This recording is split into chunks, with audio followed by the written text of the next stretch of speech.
Good evening and welcome to tonight's talk. If I were to list all the qualifications, awards, publications, accomplishments, and the research carried out by our speakers, there would be no time for the talk.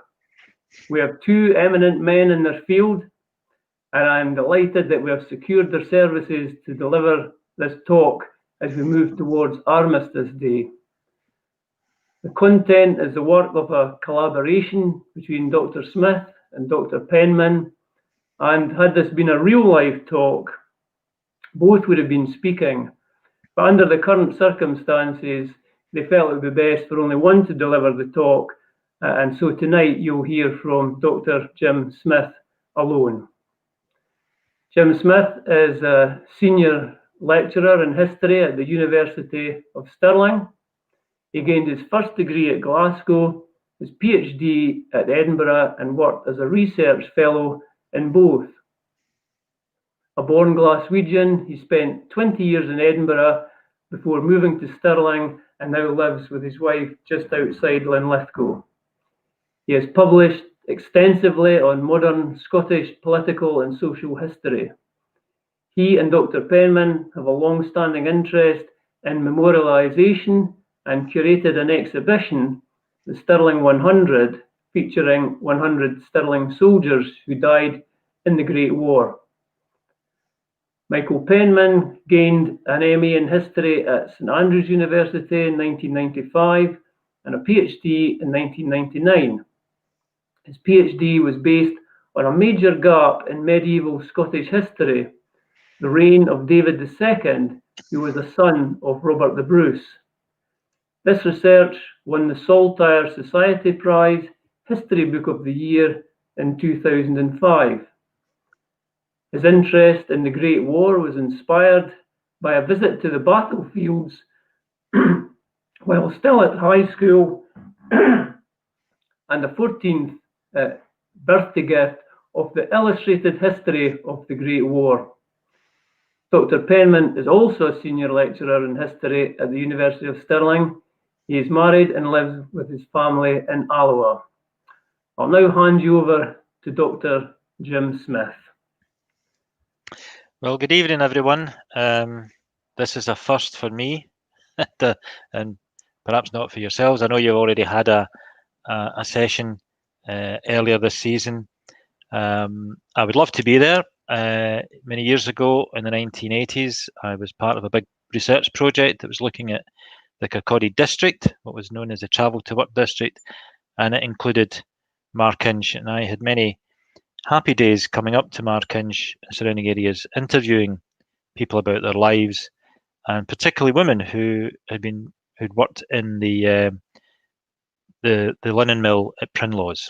So I do know your area, and I would love to have visited tonight. If all the technology is working, and I have to thank Neil tremendously for making what technology we have work, and I'd also like to thank Alan for the original invite.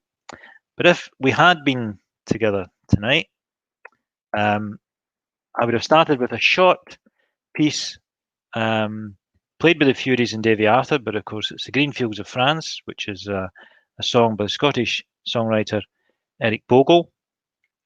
Don't worry, I'm not going to try and sing it for you, but if you do know the song, it's the chorus that I would emphasize. The chorus, which the last line of which reads, "And did the pipes play the flowers of the forest?"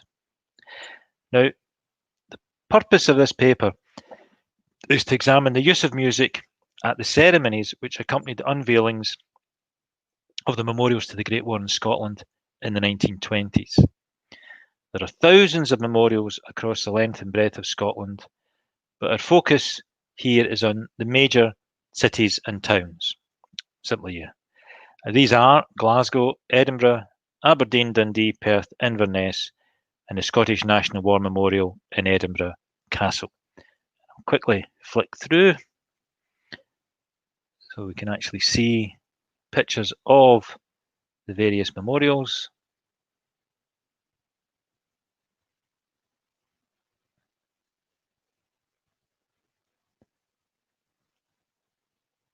Now, I realise just focusing on these is leaving a lot out, but you have to start somewhere.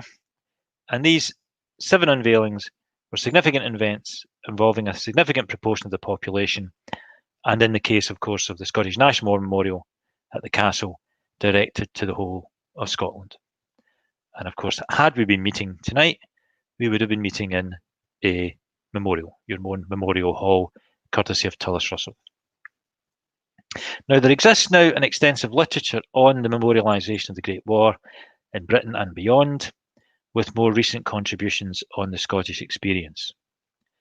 While fully aware of the emotional impact of memorialisation, in particular the 2-minute silence, there has, however, been less attention given to how that emotion was provoked by the memorials and the ceremonies surrounding them. Most writers have, logically enough, focused on the speeches delivered on Armistice Day or Remembrance Sunday. You would argue, however, that the official and formal speeches had a limited traction only on the public, particularly in the context of the massive loss engendered by the war. The experience of commemorating the dead had to be visceral and elemental, and exploring this, we need to look beyond the rhetoric employed and examine more carefully the rituals, and in particular the role played by music in these ceremonies. The actual unveilings involved considerable elements of public theatre and subtle etiquette. The minute or two of silence was given its poignancy only in relation to the noise that surrounded those minutes, and most of that noise was provided by music and hymns. If speech was the main medium that promoted the official message or lesson to be learned from the sacrifice of the dead, it was the non-verbal noises that it best expressed the raw emotions of the occasions, and in doing so gave them their power and significance. The opening of the Scottish National War Memorial at Edinburgh Castle took place with a complete absence of any oration. The honours were done by Prince of Wales, future Edward VIII, but no speeches were given by him or anyone else, the whole ceremony being driven by music, hymns and prayers. And this echoed the Armistice Day ceremony at the Cenotaph in London, where no speeches were made, and no speeches ever have been made. At every unveiling, it was the music more than the words which created the atmosphere and established the common identity between the living and the dead.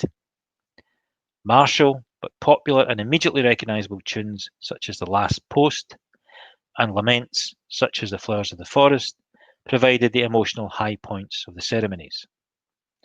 Where speeches were delivered, they tended to the bland, with praise for the dead, recognition of the loss suffered by families, the debt owed to those who survived, and an undercurrent of hostility to socialism by stressing how far the war had shown the nation triumphant only through unity.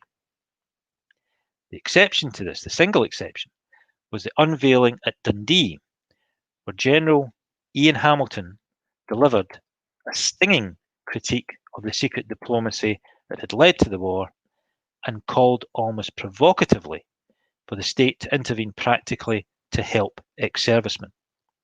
In that speech, he said, if that memorial said anything at all to them, it said that if private employers could not give employment to these men, it was the first duty of the state to think of their old soldiers' souls, as well as their stomachs, and to find works of national importance for them. Now, Hamilton's an interesting character. He was commander of the Mediterranean Expeditionary Force until being removed from that position in October of 1915. Gallipoli effectively ended his military career, though he did become Scottish President of the Royal British Legion and a leading spokesperson for ex-servicemen. Writing in the British Legion Journal in 1932, Hamilton wrote of how the Great War had challenged his traditional views of warfare. He wrote, "The widows and orphans are the people who have overcome my admiration for feats of arms." Now, the speech that he made was the most politically challenging of any we have examined and stands in almost complete contrast to the usual calls for national unity. Now, related to this is the form the memorials took, and in particular the presentation of the names of the fallen. Most memorials, it seems to us, adopted a democratic form, where the names were listed alphabetically, without distinctions or honours, reflecting the national and civilian nature of the war effort. But there were variations on this theme. For instance, the Stirling Memorial lists the names of the fallen alphabetically by surname, no rank or regiment is given. Aberdour, however, presents the dead hierarchically by rank. Your own memorial in Markinch is also on the democratic side of this.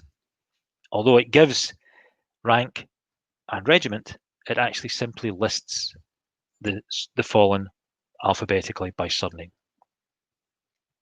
Now, even where the notion of the citizen army was promoted, the ceremonies were overwhelmingly martial in form, with senior members of the military on most platforms and usually performing the actual unveilings.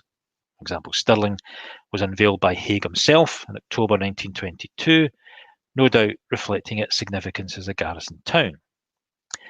As well as being militaristic, the commemoration services were religious in nature, with the Church of Scotland and the United Free Church of Scotland being particularly prominent at a time when both were working together to strengthen the position of a united church, ambitious once again to speak for the nation. And that unification between the two was eventually achieved in 1929. The Scottish Episcopal Church played an active part also in memorialisation, but the Catholic Church and the Free Church of Scotland were, for their own different reasons, largely absent from proceedings. Now, if we look at the beginnings of commemoration, there appears to have been a widespread awareness, and we would say indeed almost a fear, that a permanent public location for grieving and remembering was necessary if the sacrifice of the war was not to be forgotten.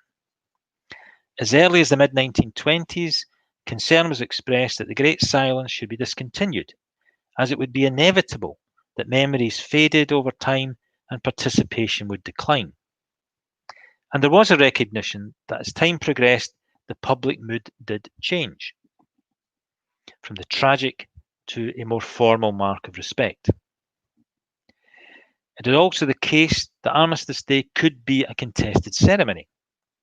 In 1921 in particular, there appears to have been a pronounced degree of deliberate disruption by the unemployed and the Communist Party against what they said was the hypocrisy and inhumanity of the event, with press reports of protests stretching from Dundee to Liverpool. In the summer of 1921, the post-war restocking boom was well and truly over, and mass unemployment and blacklisting of shop stewards had become pronounced. So by November of that year, militancy and anger at the betrayal of the promise of homes for heroes was at a high level. Resentment likely continued as unemployment remained stubbornly high, and efforts to help veterans were reined back or abandoned. For instance, in Glasgow, the Prince Albert workshops for ex-servicemen, which were established in 1919 as part of the city's war memorial, were shut down only 3 years later. For those of you who are fans of Lewis Grassic Gibbon, in his Scott Square, he has the unemployed meet at the city's war memorial, and in one quite shocking scene, he has a character spit at the memorial. Now, the unveiling ceremonies were very militaristic and highly religious, and as such, they could not be universally inclusive. Pacifists and opponents of the war would have found much to object to, and would not have been welcomed by the memorial committees. Even after the large intake of Labour MPs from the general election of 1922, none of those associated with the Red Clydeside officiated at any ceremony. While politicians and even family members among the bereaved might undertake unveilings, the most thorough account of memorials in Scotland concludes that it was the military that carried out most and were to play a major role at almost every unveiling. Our smaller study of the big cities confirms this view. At Inverness, it was Colonel the Mackintosh of Mackintosh. At Glasgow, it was Haig. At Dundee, General Hamilton. And at Perth, Major General Peyton. Aberdeen was slightly different, as there was no unveiling as such, but the military were fully represented in the platform by General Braithwaite, General Officer commanding the Army in Scotland, plus other officers representing the Army and local territorials. And Aberdeen is quite an interesting case we might discuss later. At Edinburgh, the unveiling was by Prince Henry, and although Haig was absent, the armed forces were fully represented by General Peyton. And of course, the National War Memorial was carried out by the Prince of Wales, with the commanding officers of all three services in attendance. The other consistent feature was the role of the clergy, and in particular the Church of Scotland. Even where ministers from other denominations took part, the services were hardly ecumenical.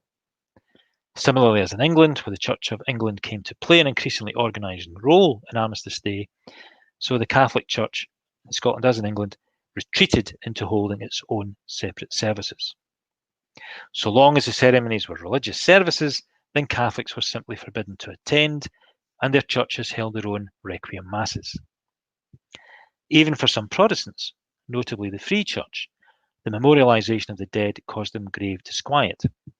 And as we have seen, the Free Church was represented only at the National War Memorial. The general view of the Free Presbyterian Church was heavily influenced by the increasing popular view among other Protestant clergy that the fallen of the Great War had been secured a place in heaven through the sacrifice of their lives. Now, for the Free Church, the Wee Frees, as affectionately known, and Calvinist, this was more or less blasphemy, as God alone could determine which souls were to be saved. More research needs to be done, particularly in the Highlands and Islands, to see how memorialisation was conducted where Free Presbyterian and Catholic communities predominated. But for most of urban Scotland, it would appear that the unveiling services took a particularly Presbyterian form.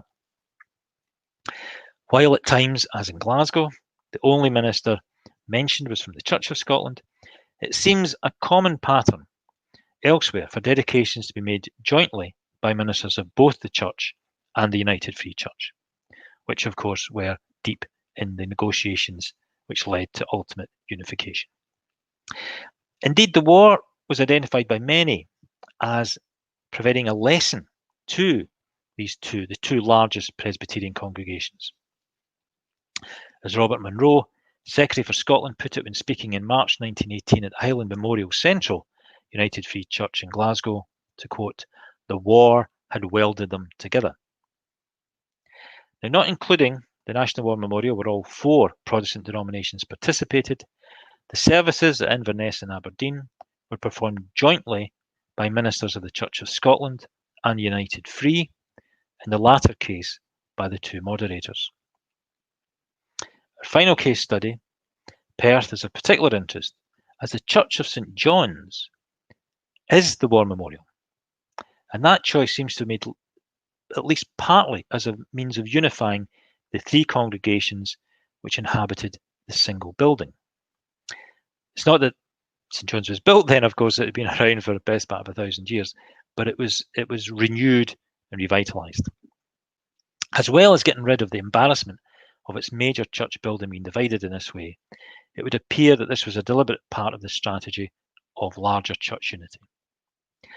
At the celebratory lunch after the ceremony at St John's, the Duke of Atholl spoke at length about the historic role and power of the church and referred directly to the forthcoming special General Assembly of, as he put it, the two great churches where the unification process would be finalised. It was Atholl, of course, who was the moving spirit behind both the idea of and the actual construction of the National War Memorial at Edinburgh Castle, working closely with the architect Robert Lorimer, with whom he worked equally as closely over the St John's Memorial. Now, the huge number of memorials, and there is one in every parish, and there are so many more besides that, meant that unveiling ceremonies became fairly standard. The National War Memorial may have been particularly splendid, but it was not that different from the others, just more elaborate. Yet the unveiling of the National Memorial, with its complete lack of any speech, forces us to reconsider how the message behind the memorials was conveyed. Music was played at every unveiling, and contributed hugely in establishing the mood of the occasion. It has been said that Handel's The Dead March was the most popular choice for commencing unveiling, although that does not appear to have been included in the ceremonies studied here. There were variations and idiosyncrasies in the musical programmes, with the paraphrase O God of Bethel being sung at the National Memorial, Aberdeen and Dundee. Kipling's poem put to music Recessional, sung at Glasgow, and Before Bannockburn, or Scots Whahay, was sung at the National War Memorial. In our 7 case studies, however, the most popular songs or tunes were the National Anthem, The Last Post, Reveille, and The Flowers of the Forest. Now one would expect God Save the King to be sung, yet it was only sung at Inverness, Glasgow, Aberdeen, and the National Memorial. The Last Post and Reveille were almost ubiquitous, with the former not appearing at the National Memorial and the latter not played at Inverness. Finally, and we think most significantly, was the lament Flowers of the Forest, being played either by massed pipers or a lone piper. This was played at Glasgow, Aberdeen, Edinburgh, Perth, and the National War Memorial. But where it was not, an alternative lament was played. The Land of the Leal at Inverness, and Lochaber no more at Dundee. Now, while these ceremonies were bound to be moving and emotional, given the enormity of what they were remembering, whatever format they took, it is at the same time impossible to imagine them without music. The speeches may have been worthy and considered, but they were hardly dramatic or uplifting in the way that the bugle or the pipes could be. At Aberdeen, where again there were no speeches, it was at the sound of the Flowers of the Forest that the women in attendance broke down. Even those who were hostile, or at least ambivalent, about the memorials would succumb to the raw power of this lament. The Glasgow Socialist newspaper Forward usually took the opportunity of remembrance or unveiling ceremonies to make direct or oblique criticism of the war. Thus, in November 1924, Forward ran an article, The Great Silence, Remembrance for the Dead, Justice for the Living, which concluded, quote, Let the great ones of the earth keep the silence, but the great silence in memory of the dead cannot ever be the excuse or cover for their great silence upon the wrongs and poverty of the living. Forward's coverage of the Glasgow unveiling ceremony was written by a prominent female member of the Independent Labour Party, the ILP. This woman was Helen Galt, was in the crowd in George Square on the day. In her article, she questioned the motives of those who attended. Some, she said, had a genuine desire to pay homage to the dead. Some, she said, were there out of idle curiosity. And some were there for some excitement and colour in otherwise impoverished lives. And some were drawn by the magnetism of a crowd. For socialists such as Galt, mostly pacifists, the problems with memorials and the ceremonies around them was the militarisation of bereavement and the justification, as they saw it, of the war and possibly of future wars to come. Galt was scathing about the reading of Kipling's poem, Recessional. This is the one where each verse ends with the line, lest we forget, which Galt regarded as she put it, shameless hypocrisy. But when the piper played The Flowers of the Forest, Galt's mood changed. That, she wrote, and I quote, touched a deeper chord. The mournful wail of the pipes seemed to renew an ancient grief. Now, it's widely recognised that music is not only a source of individual pleasure, but has, to quote one authority, since its beginnings, served to foster social cohesion such as through the evocation of empathetic sharing in religious and secular ceremonies. While there is a widely held view amongst musicologists and psychologists that music is a universal language of the emotions, perhaps a more convincing approach is that music is largely culturally and historically specific, and appreciation of its significance relies upon understanding that culture and that history. As one philosophical view has put it, until one appreciates the belief systems that determine the significance of the social settings in which emotions are situated, and then recognizes the connection of music in all this. And it goes on. Now, in order to appreciate what a particular piece of music is expressing, the listener has to be, as it's put, suitably qualified. But this does not necessarily or even usually mean being formally trained or highly musically educated. Rather, it simply means being familiar with the type of music in question, with its genre, style, and idiom. The immediate context in which one hears the music is crucial. As has been commented, it is important to recognize that emotional responses to the remembrance of things past are dependent on the context of the act of remembering. Music that moves us in the concert hall or at a memorial service will probably be without effect in the elevator or supermarket. Now, such philosophical and psychological theories can be given more concrete expression when we consider the music played at Scottish memorials, and particularly those tunes played by the pipes.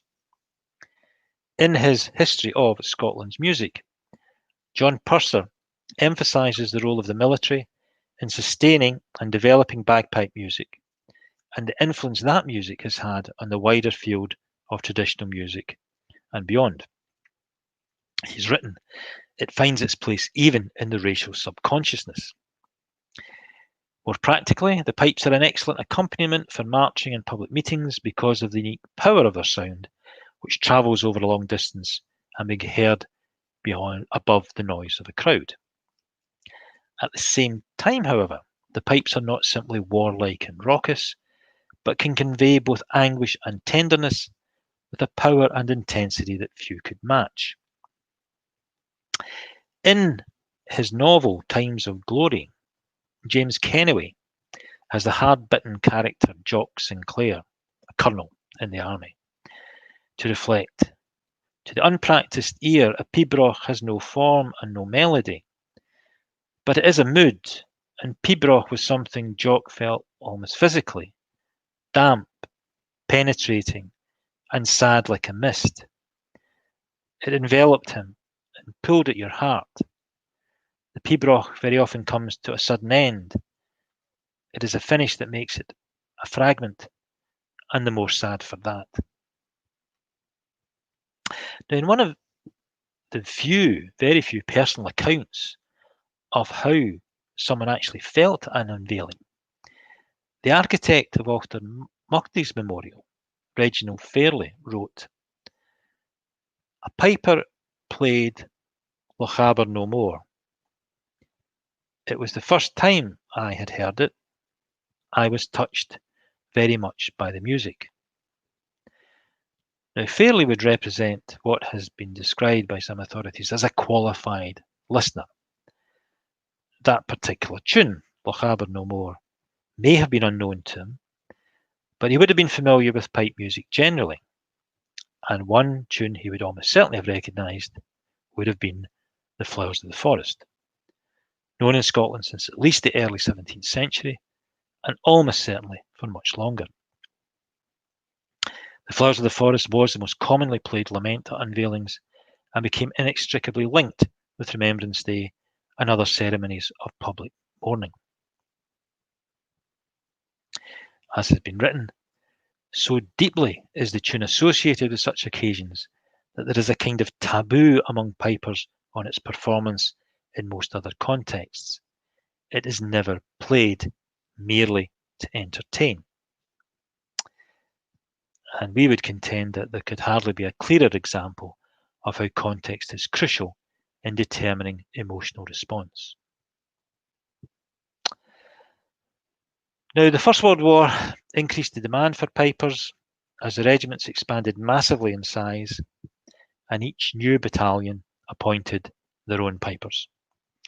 It's been estimated that 2,500 were active on the Western Front alone. The casualty rate was horrendous, with 5,000 of the pipers killed and 600 wounded. Now, the pipes and pipers in their kilts and tartan are most obviously symbolic of Highland Scotland. In paying homage to the pipers who fell in the war, Haig wrote, "Their fame will inspire others to learn the pipes and keep alive their music in the land of the Gael." But, and as Haig recognised, by the early 20th century, the bagpipes and piping were ubiquitous throughout Scotland, urban and rural, lowland as well as highland. The agency of this was the growth in the second half of the 19th century of the pipe bands in which pipers played with drummers. Plebeian and urban, and disliked by the purists and the elite who dominated the world of the solo piper, the band movement nonetheless became phenomenally popular, involving large numbers of participants in both the army and in local communities. With its own competition circuit, practice sessions, and often playing at communal events, the pipe band was ubiquitous in Scotland's towns and cities, with more or less everyone familiar with its sound. Now, what we're not trying to say is that Scotland's musical heritage is uniquely suited to expressing and provoking such communal emotional responses. Though a strong case could be made for the bagpipes, given the international range of their heritage, stretching to Turkey and beyond. There were plenty of shared elements across the United Kingdom. Military bands were popular beyond Scotland, and the pipes were played elsewhere, at the Cenotaph in London every year. But in addition, one would expect every national culture to have its own particular form of musical expression. For instance, the unveiling of the Welsh National War Memorial in 1928 was similar to that of the Scottish National War Memorial, in that it was performed by the Prince of Wales, but the musical element of the ceremony was quite different. The last post was sounded prior to the minute's silence, but no other martial tunes appear to have been played, and the high point was the mass singing of Land of My Fathers. Now, tradition is not something hermetically sealed off from other influences. As mentioned above, Handel was a popular choice for armistice ceremonies, as was Chopin. Handel regarded as more or less British, and Chopin as effectively French. It was Chopin's funeral march which was chosen for the interment of the unknown soldier in Westminster Abbey in 1920, and about which the journalist who wrote the report for the Times rhapsodised as a piece of music which says in the language not of any one time or people, but of eternity, the word of a master that has become the word of all our people. Recognising the transcendental quality of music, the report went on. Whatever we were thinking before we heard the first sound of it in the distance, that sound uplifted us to the height of the occasion, and we were made one people, participants in one act of remembrance. Now, it's clear to us that, seen through the prism of unveiling ceremonies, the official purpose behind memorials and memorialisation was inherently conservative, in the sense that honouring the dead was to be done in such a way that their sacrifice was to be seen as justifying the status quo. This message was mostly implicit, but on occasion could be made very explicit. In its leader on Armistice Day in 1926, the Times thundered against the leaders of the general strike and made a direct association between British industry regaining its share of world markets and victory in the war. Its editorial read, "Those lives were not given, those sufferings were not undergone, to leave open the way for strife and for class war." Now, this perspective is different to that of other historians of the Great War, particularly that of J. Winter, the leading historian on how the Great War has been remembered and memorialised in his work. I very strongly recommend. Winter sees the primary function of memorials as helping the bereaved recover from their loss. But their meaning was fluid and, in a sense, uncontainable. Those attending unveilings were as free to take an anti-establishment view of the war and sacrifice of the fallen as they were to support it. And where we do agree with Winter is that it's likely that many people held conflicting or opposing views. We are all capable of holding conflicting and opposing views within ourselves. Now, the emotions of the public could be stimulated, but they could not be controlled completely. The ceremonies that we've examined were military and religious, and got much of their power from tapping into established, if apparently contradictory, emblems of Scottish tradition and culture, such as the Highland soldier, Jacobitism, Protestantism, Scottish nationhood, and British imperialism. But what at that moment reconciled and transcended all of these was the power of a music that was associated both with the military and the popular. It was a music that was not triumphant, that did not extol great victories, but which, on the contrary, was focused on defeat, sadness, bereavement. And I want now to end with some quotes that I think best express the power of that music, and especially the Flowers of the Forest. Now, John Boydor, later Lord Boydor, famous nutritionist, and in fact is not widely known, a Nobel Peace Prize winner, recalled his experiences as a young doctor in the Somme when returning to the reserve trenches after, as he put it, the slaughter of his friends and comrades. He heard the piper of a Highland regiment which had suffered a similar fate playing "The Flowers of the Forest are all weed away. I have never in my life felt so unutterably sad." And at the funeral of Haig himself, the writer F.T. MacLeod wrote the following: "It was only when the piper came down the nave, pouring forth the strains of that lament which enshrines the woes of Flodden and all the Floddens of history, only then did the eyes grow dim with tears and the sob rise in the throat." Now, so unique is the emotional power of Flowers of the Forest. It was used to end Sunset Song, most famous popular novel of 20th century Scotland. First published 1932, and of course has been reprinted numerous times, as well as been dramatised on the stage, television, and cinema. Now, Grasset Gibbon not only referred to the Flowers of the Forest in his novel, but within the text of the final scene of the book, he reproduced the actual musical notation. But the written lines in that final chapter include, "And then, as folk stood dumbfounded, this was just sheer politics, playing what he meant.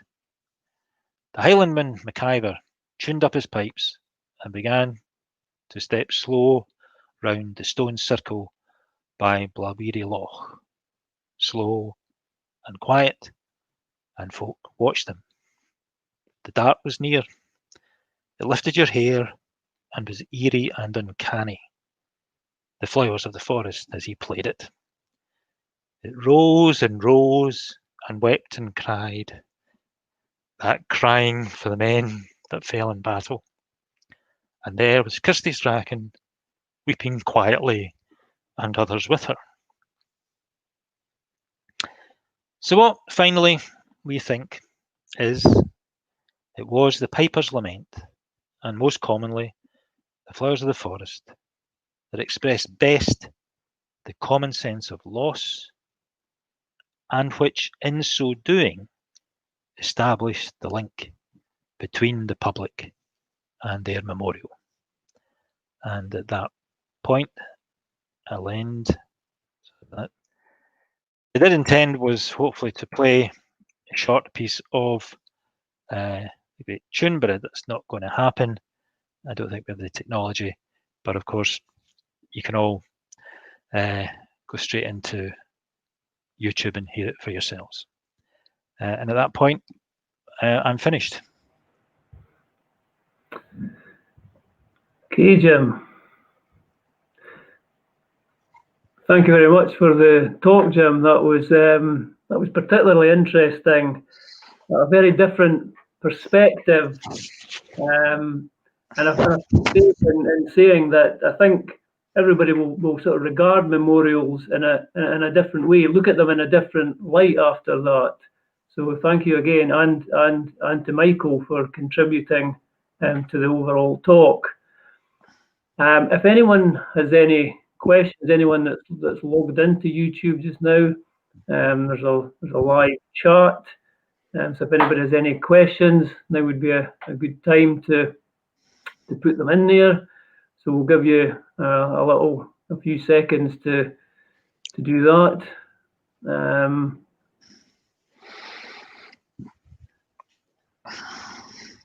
see if there's any questions, Jim, before we wrap this up, before we end the broadcast.